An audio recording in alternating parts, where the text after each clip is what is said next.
ಇದೇ ವಿಚಾರಕ್ಕೆ ಸಂಬಂಧಪಟ್ಟಂತೆ ವಿಜಯೇಂದ್ರ ಹಾಗೂ ಸದಾನಂದ ಗೌಡರು ಏನು ಮಾತಾಡಿದ್ದಾರೆ? ರವಿಕುಮಾರ್ ಅವರ ಈ ಹೇಳಿಕೆ ಇದೆಯಲ್ಲ, ಇಬ್ಬರು ಏನು ಮಾತಾಡಿದ್ದಾರೆ ನೋಡಿ. ವಿಧಾನ ಪರಿಷತ್ ಸದಸ್ಯರು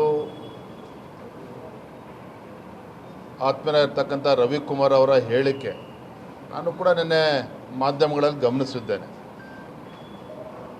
ಅದಕ್ಕೆ ರವಿಕುಮಾರ್ ಅವರು ಸ್ಪಷ್ಟನೆಯನ್ನು ಕೂಡ ನೀಡಿದ್ದಾರೆ. ರವಿಕುಮಾರ್ ಸ್ಪಷ್ಟನೆಯನ್ನು ಕೂಡ ನೀಡಿದ್ದಾರೆ.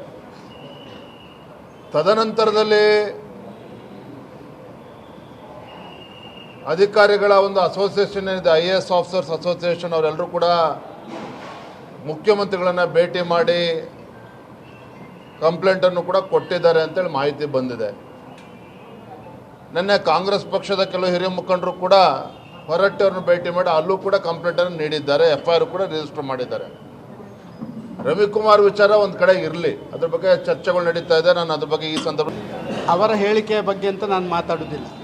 ಆದರೆ ನಾನು ಭಾರಿ ಹಿಂದಿನಿಂದ ಒಂದು ಮಾತನ್ನು ಹೇಳ್ತಾ ಇದ್ದೆ, ನಮ್ಮ ಮಾತಿಗೆ ತೂಕ ಇರಬೇಕು.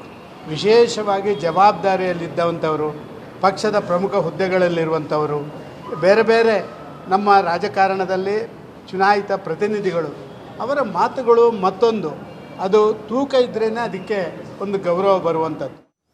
ಡಸ್ಗಳಿಗೆ ಇದೀಗ ರಾಕೇಶ್ ಇದ್ದಾರೆ. ರಾಕೇಶ್, ಛಲವಾದಿ ನಾರಾಯಣಸ್ವಾಮಿ ಅವರು ಕೂಡ ವಿಧಾನಸೌಧದ ಮೆಟ್ಟಿಲುಗಳ ಬಳಿನೇ ನಿಂತಿದ್ರು ಅಂತ ನಾನು ಭಾವಿಸ್ತೀನಿ.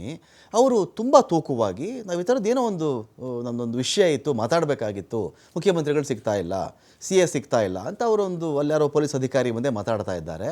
ಹಿಂದಿನಿಂದೆ ಬಹುಶಃ ಅದು ಮುನುಸ್ವಾಮಿ ಇರಬೇಕು, ಕೋಲಾರದ ಮಾಜಿ MP ಮುನುಸ್ವಾಮಿ ಇರಬೇಕು. ಅವರು ಕೂಡ ಇಲ್ಲ CS ಸಿಗ್ತಿಲ್ಲ ಅಂತ ಅವರೇನೋ ಒಂದು ಕೋಪ ತೋರಿಸ್ಕೊಳ್ತಾರೆ.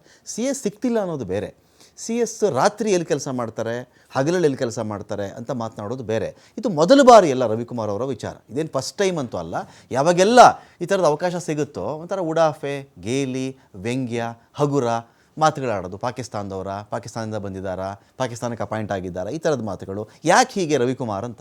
ರಮಾಕಾಂತ್, ರವಿಕುಮಾರ್ ಅವರ ಹೇಳಿಕೆ ವಿಚಾರದಲ್ಲಿ ಅವರ ಪಕ್ಷದವರು ಕೂಡ ಯಾವುದೇ ಸ್ಟ್ಯಾಂಡನ್ನು ತೆಗೆದುಕೊಳ್ತಾ ಇಲ್ಲ.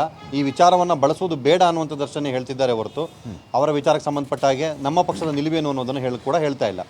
ಆದರೆ ರವಿಕುಮಾರ್ ಅವರ ಈ ವೈಯಕ್ತಿಕ ಹೇಳಿಕೆ ಪಕ್ಷಕ್ಕೂ ಸಂಬಂಧ ಇಲ್ಲವನ್ನೋ ರೀತಿಯಲ್ಲಿ ಅವರು ಪ್ರತಿಕ್ರಿಯೆಗಳನ್ನು ಕೊಡ್ತಿದ್ದಾರೆ. ಮಾಜಿ ಮುಖ್ಯಮಂತ್ರಿಗಳಾದ ಸದಾನಂದ ಗೌಡರು ಅವರು ಕೂಡ ಈ ವಿಚಾರಕ್ಕೆ ಹೇಳಿಕೆ ಕೊಟ್ಟಿರೋದನ್ನು ತಾವು ಗಮನಿಸಿದ್ರಿ.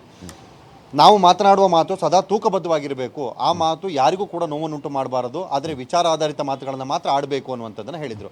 ಸೊ ಹಾಗೆ ಈಗ ರವಿಕುಮಾರ್ ಅವರು ಯಾಕೆ ಈ ಪದಗಳನ್ನು ಬಳಸಿದ್ರು, ಹಿಂದೊಮ್ಮೆ DC ಅವರ ವಿರುದ್ಧ, ಕಲಬುರಗಿ DC ಅವರ ವಿರುದ್ಧ ಮಾತನಾಡಿದಾಗ ಯಾಕೆ ಇದನ್ನು ಪ್ರಯೋಗ ಮಾಡಿದರು ಅನ್ನೋದನ್ನು ಅವರೇ ಹೇಳಬೇಕಾಗಿದೆ. ಆದರೆ ಈ ವಿಚಾರಕ್ಕೆ ಸಂಬಂಧಪಟ್ಟಂಥ ಸ್ಪಷ್ಟೀಕರಣದ ವೇಳೆಯಲ್ಲೂ ಕೂಡ ಅವರು ಅವರ ವಾದವನ್ನು ಸಮರ್ಥನೆ ಮಾಡಿಕೊಂಡಿದ್ದಾರೆ.